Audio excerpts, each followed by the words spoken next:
Por que na Páscoa? Ano 30 da era cristã.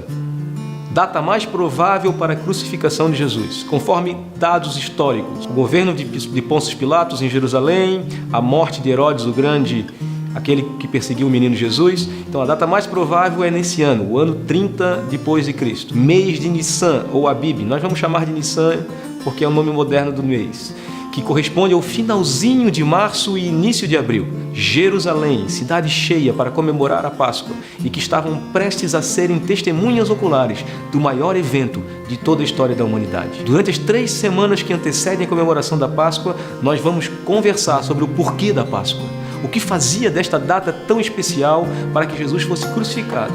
E vamos entender também que nos dias anteriores ao 14 de Nissan do ano 30 depois de Cristo, Jesus passou por algumas situações necessárias para cumprir tudo que já estava predeterminado. A Páscoa não virou uma festa com o evento da crucificação e da ressurreição do Messias. A festa já existia, mas com certeza Jesus a tornou mais especial. Na verdade, ele significou o que Paulo chamou de sombra das coisas futuras.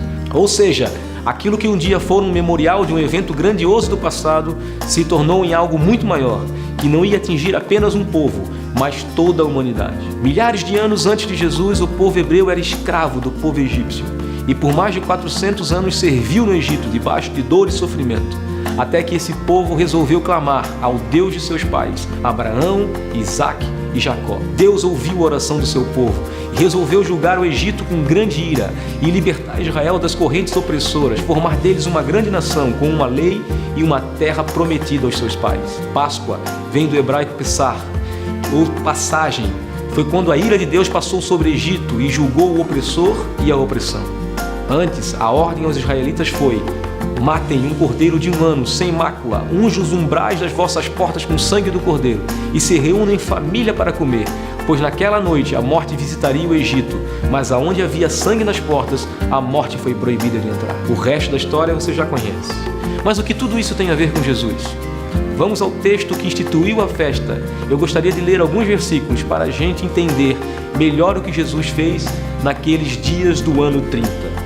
Êxodo, capítulo 12, diz assim em algumas partes dele: o Senhor disse a Moisés e Arão no Egito: este deverá ser o primeiro mês do ano para vocês. Digam a toda a comunidade de Israel que no 10º dia deste mês todo homem deverá separar um cordeiro ou um cabrito para a sua família, um para cada casa. O animal escolhido será macho de 1 ano, sem defeito, e pode ser cordeiro ou cabrito.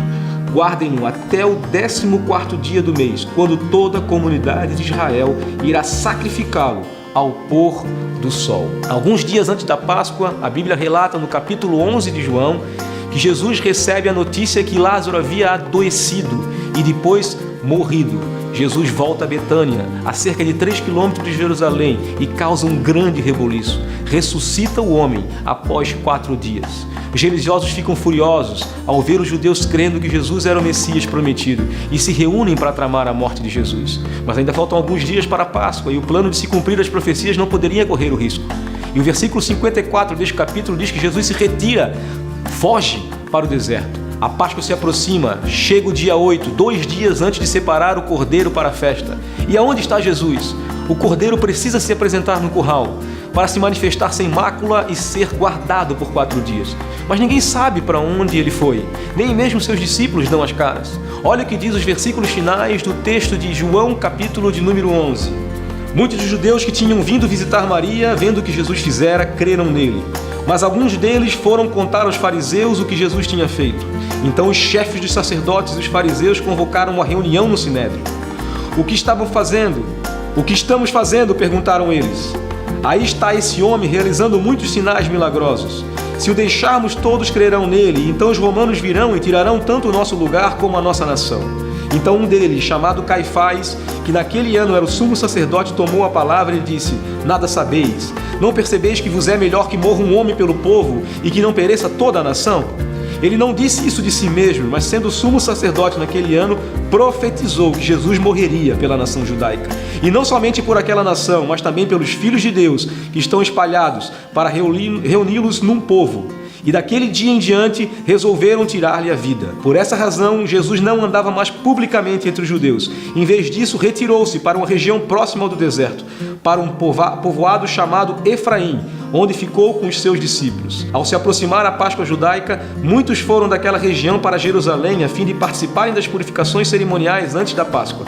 Continuavam procurando por Jesus e no templo perguntavam uns aos outros: o que vocês acham? Será que ele virá à festa? Mas os chefes dos sacerdotes e os fariseus tinham ordenado que se alguém soubesse onde Jesus estava, o denunciasse para que pudessem prender. O que começa a partir daqui é algo incrível. Mas vai ficar para o próximo vídeo, na semana que vem. Um abraço, até lá e que Deus te abençoe.